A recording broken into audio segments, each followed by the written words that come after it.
zeni uyai mweya sino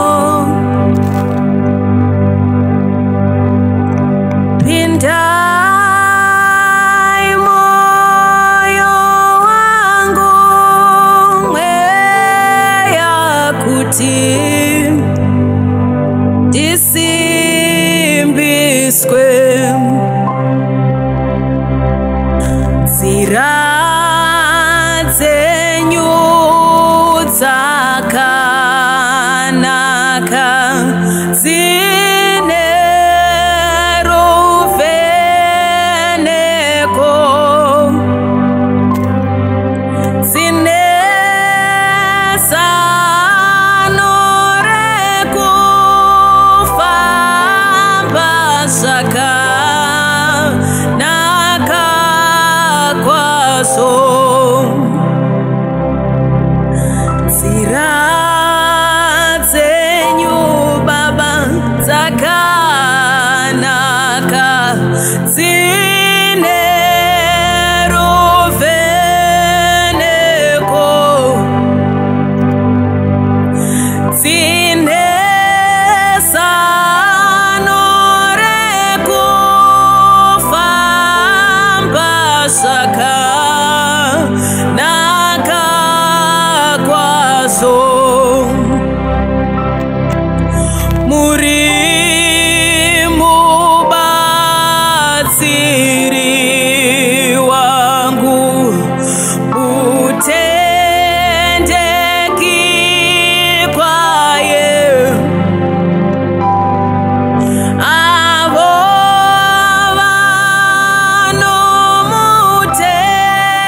vanomutevera vanokomborerwa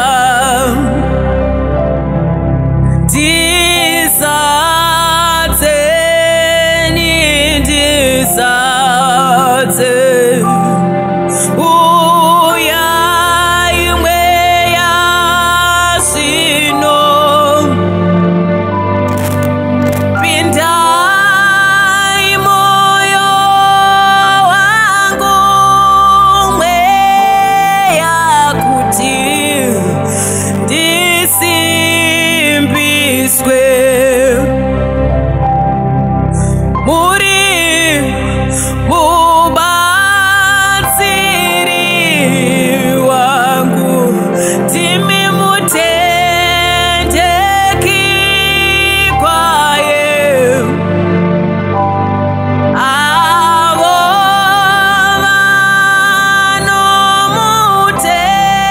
vanomutevera vachakomborerwa nekuti nzira dzenyu baba dzakanaka dzine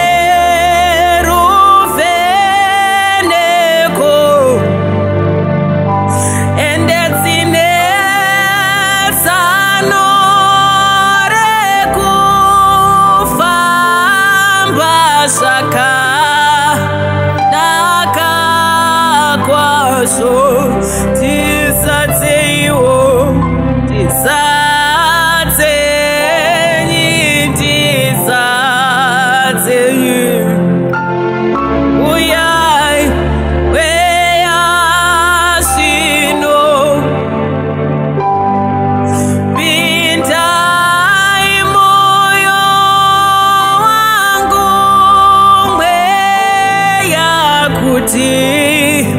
ndisimbiswe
Ndiani anorapa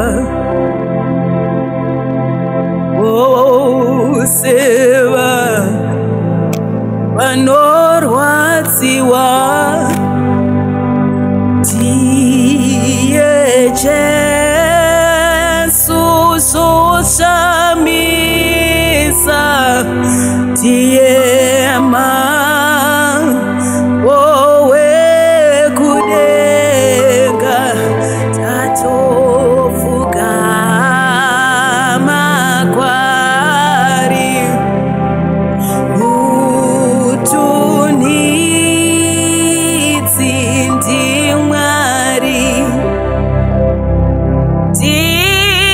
ndianiko uyu anochema nairasaro nasibuda muguva andiye Jesu zoshamisa ndiye mambo wekudenga tofugama kwari mutunidzi ndiMwari naindiani anorapa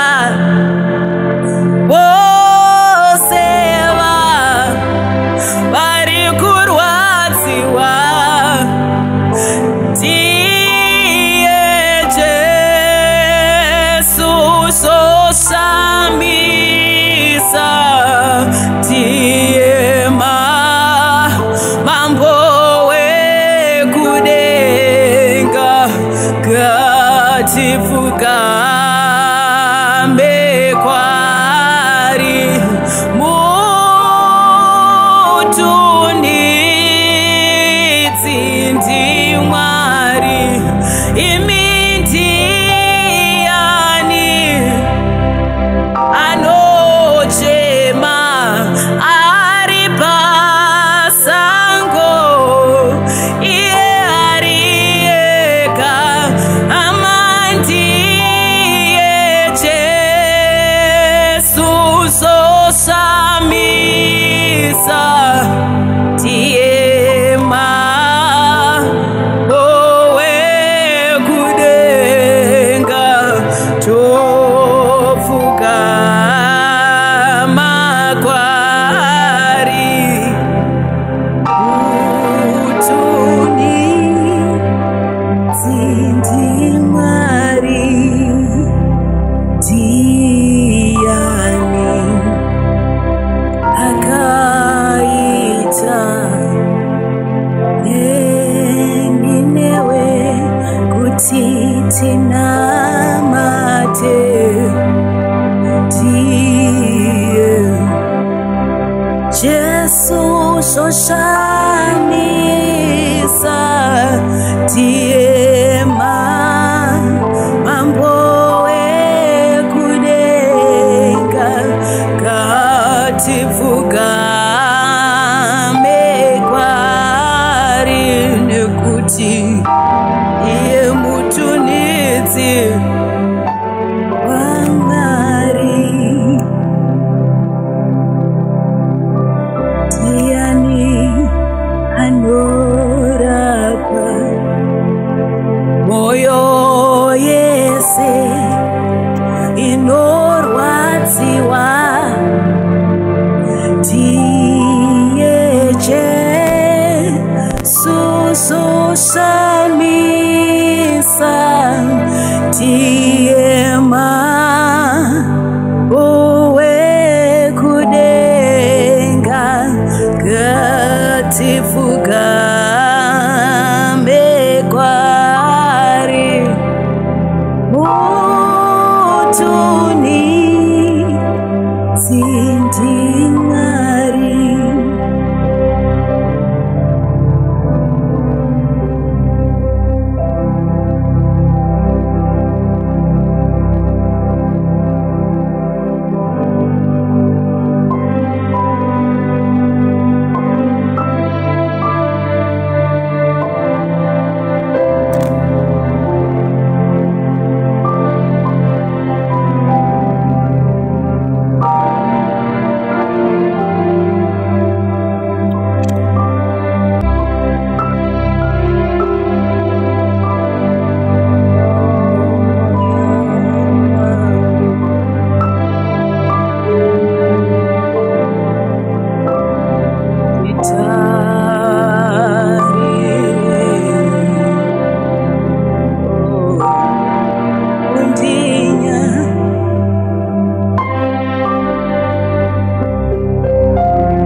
Yesu.